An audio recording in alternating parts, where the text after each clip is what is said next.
Alan, we arranged to spend this time together just to talk about the course that you've got coming up, the Business of Therapy course. So I'd just be interested to hear from you. It's like, who's it for, and what will they get from it? Yeah, thanks, Chris. It's actually for anyone who's starting out in business. Um, Probably more specifically people who are going to be doing work with people, either one-to-one therapy or coaching or training. And I think ideally for people who are like I was, I think the reason I set the course up was because I went from a long-standing career in public sector, and then the attitude and the way you've got to think and behave as a business person is very different. And Yeah, I yeah, struggled and I made mistakes, and it's really for people who want to learn from my mistakes instead of their own, how I've kind of switched it around as well. And I think it's for anyone who's maybe a bit shy about asking for money, maybe isn't asking enough money for what they do, maybe is struggling with the process of just the practical process of running a business, yeah, yeah. or for finding the right type of business for them. Yeah, yeah. So we've had similar sort of paths, haven't we, going from public services to self-employed. The Yeah, biggest shock I had was that when you've got a job, people just bring you work. yeah, Then you go self-employed, and then you've got to find the damn stuff. So you do. that was a real sort of crikey. Nobody ever taught me about that, and I wish I'd known about a course like this back when I started on. Yeah. So why would people want to attend? I think for the people who, again, same thing, people who are struggling, people who don't know where to start with all the business tech. So I think it's a reassurance for people that being self-employed is actually, when you look at it and understand it, I think it's actually easier than people worry it might be. Right? Yeah, And I think there are a great deal of advantages to being self-employed. So, I mean, I do encourage people who are on my training courses, my general training courses, NLP and stuff, to, if they're thinking about doing this, to set a business up straight away. So then they can claim money for the training they come to, oh the, yeah, yeah, the travel to the training. So just things like that that people don't know that they can do to reduce the cost, to reduce the tax. yeah, So there are some really practical things I've learned about running a business that some people either haven't asked anyone, or there's too much info. It narrows it down into a nice chunk size. yeah, The other thing is confidence to, the imposter syndrome. I mean, I still been doing this for nearly 20 years now, still sometimes do a bit of imposter syndrome where I think, am I good enough? Who the hell am I to do this? And will people want to learn from me or get the information from me? And luckily, I've got a lot of techniques that can help me check myself with that. But if we're starting out, especially, I know that I was very nervous and very unsure of whether people would want what I do and whether they'd receive it well, whether it would keep going. So if people have got fears about business, about continuing and getting enough business, it can help with some of their personal stuff as well. So we use some of the kind of personal confidence stuff and identity stuff to be able to know that it is just a matter of finding the right customers and working, doing a bit of work. It's not, it doesn't land on your lap, as you know. You've got to find ways to go out and find that business. So it's for people who are a bit nervous, people who are a bit unsure, people who know they've got a good service or a good product, but just don't know how, or don't feel strong and confident enough to do that. But also people who perhaps have been doing it for a while and would like to diversify or would like to find some new markets, some ideas about marketing themselves, some things that I learned along the way. As I say, that I'd learned from mistakes, or I learned from trial and error, and also model some of the stuff that you've done, Chris. You'd been doing this for 15 years or more before I was. So I've taken it from people who've worked out how to do things, and I've made it into my product, and it's just teaching people to believe in their own product and not be a carbon copy of me or not be a carbon copy of anyone else, but work out who they are and what's right for them. yeah. And one of the things that struck me was the people that that I know have invested loads of time and energy and money to learn the skills to help other people. But actually, what a lot of them haven't done, and what I didn't do to begin with, was to invest anything like the right amount of time and energy and all of that in learning how to not just help other people, but to help myself, to help other people, and to do that in a way that actually does sort of help me get income and all of that. So Yeah, it's like the flip side of the coin. It's back to that thing about if you're in a paid job, people come to you and give you work. But if you're in this self-employed situation, part of that job, it's not just having the skills to work with others well. It's about having the skills to be confident yourself to do it, in knowing how to run that business side of stuff, how you relate to your own business. So that's stuff that I mean, it'd be so useful. It would have been so useful for me if I'd had a chance to do that back when I yeah. started. Yeah, And a lot of it nowadays is marketing in ways that people can find you. So, there isn't any point winking in the dark. People who don't know you're there can't find you. So the social media aspect of it is something that I have had to learn to become more yeah, confident with. yeah, The identity behind me, I help someone help me find a brand rather than just my name. So yeah. people now know me, and I'm hearing that people are kind of saying, "Oh, I'm going on some training. Who is it? Oh, it's that NLP blog, is it?" Yeah. So it's Yeah, yeah, actually it's a little catch for people that my name's I've got a very common name, both first and second name. But it's more of an identity that's a version of me that people can kind of, oh, that's what he does. We know straight yeah, away what this person does, and maybe he can do other things as well.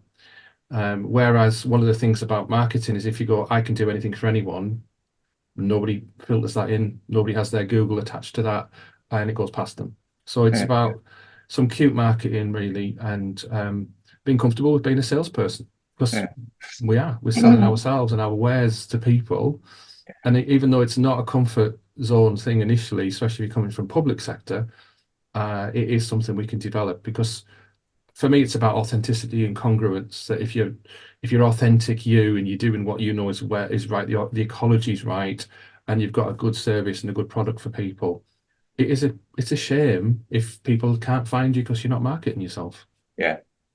So what about the nature of the course itself, Alan? Is there a fixed syllabus, or how There's an does the course outline. operate? Yeah, there's an outline. We kind of follow, for the NLPers who are watching, the logical levels, which is a way of making sure we're covering everything around environment, behavior, skills and capabilities, values and beliefs, identity is probably one of the strongest ones, and then connection. How do we get out and connect? Because if you've got a perfect product and you're sitting as I was, 8 years, 9 years ago, so I was sat in this office, which is a bedroom in my house, wondering why I wasn't getting any business. Mm, And I wasn't connecting with the world. I wasn't networking. I wasn't letting people know I was there. And my business changed when I started connecting with people who initially you might think, well, they probably don't want my services, but everyone knows people, and business people who want to help people will will will find work for us as well. And yeah, it's something that I know a few people I've advised to do it have found it really helpful for them. And it was certainly one of the biggest things for me. But before the marketing, I think we've got to be really um, sure of what we're about and who we are. I'll pull a slide up, Chris. I've just this is something I learned about, which helped me understand essentially what we're looking at when people need to understand who they're for. It's something called ikigai. Have you heard of it before?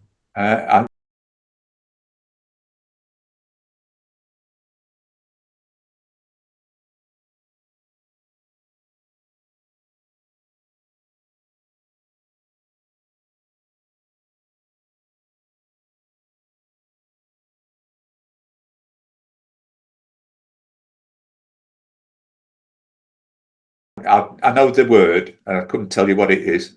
Yeah. Have you got that on whole Yeah, screen? Have yeah, you? Right. Um, so we've got to find our ikigai, which is the yeah, concept of a reason for being. yeah, yeah, So it's a combination of what you love, what the world needs, what you're good at, and then what you can be paid for. yeah, yeah. And a lot of the time, people who are nice people and who mean well are very good at three of them and not the fourth one. And I probably with a guess lot what of the us who fourth are one is. getting paid for a lot of us who are kind people who like to help people, we can be a bit queasy about talking about getting money for things. Yeah, We might do a lot of freebies. We might discount ourselves too readily. So it's combining your passion, your mission, your vocation, and your profession. Yeah. and making sure we're strong in all of these areas. And when we, because it is okay to ask for money for a good service.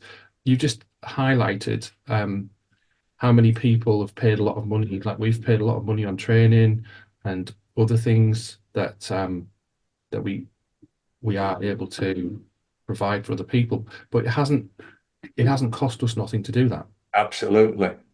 I'll just stop sharing if I can work it out how to do it.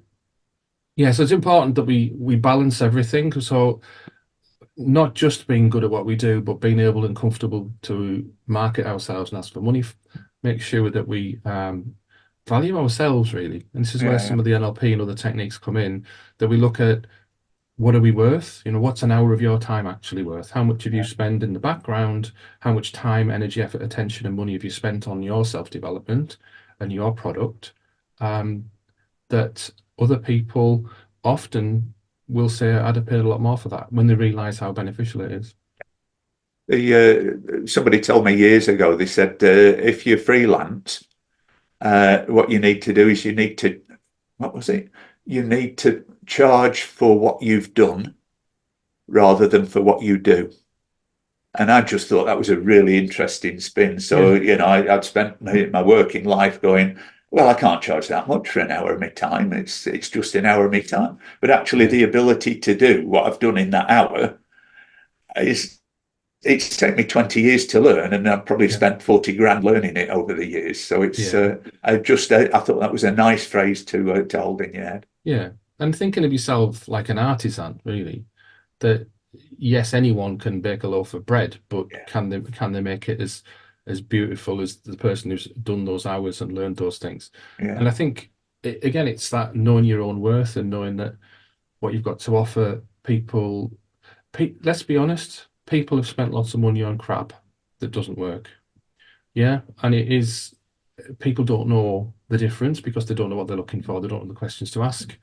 So some of it is we suffer because of that, because people think, especially when you're talking about psychological approaches and sort of things people might think are a bit soft skill. mm, They don't know what's right, what they don't know what's good. And unfortunately, in a lot of businesses, the best practitioner doesn't get the work, the best marketeer does. yeah, yeah. And some people, there's a phrase that said, um, those that are confident can't do it, and those that can do it aren't confident. Ah, that's interesting. Yeah, And some people's confidence is a lot stronger than their ability. yeah, They're yeah, the ones who tend to get the business. yeah, So those of us who've got good ability need to be better than them at marketing. yeah, Otherwise, people are just paying a lot of money for stuff that isn't very good yeah, when they could be getting a really good service. And it's that actually we're doing things well, people will want to buy our service, but how do they know? How do they know the difference? yeah. And how do they know you're there if you're not telling them? That's it. You've got to let the world know you're there, because the Yeah, best product in the world has got to go to the market. yeah. So in terms of the training, there's some content, I guess, that will be core to it as like a core frame. Is there scope for people attending the course to raise the particular issues they've got or particular areas and get some Yeah. attention for that? Yeah, I usually ask people prior to attending, is there anything specific they want to cover? And on the first morning, it's about exploration of, first of all, what are some of the issues and the problems that people Yeah, yeah, think they're facing? What would they like to get from the 2 days specifically? And I think I've probably got 4 or 5 days worth of content that I have ready, and I will select and help the people in the room get the best for what they want. So there is scope to do some, how do you structure a session if people are doing one-to-one?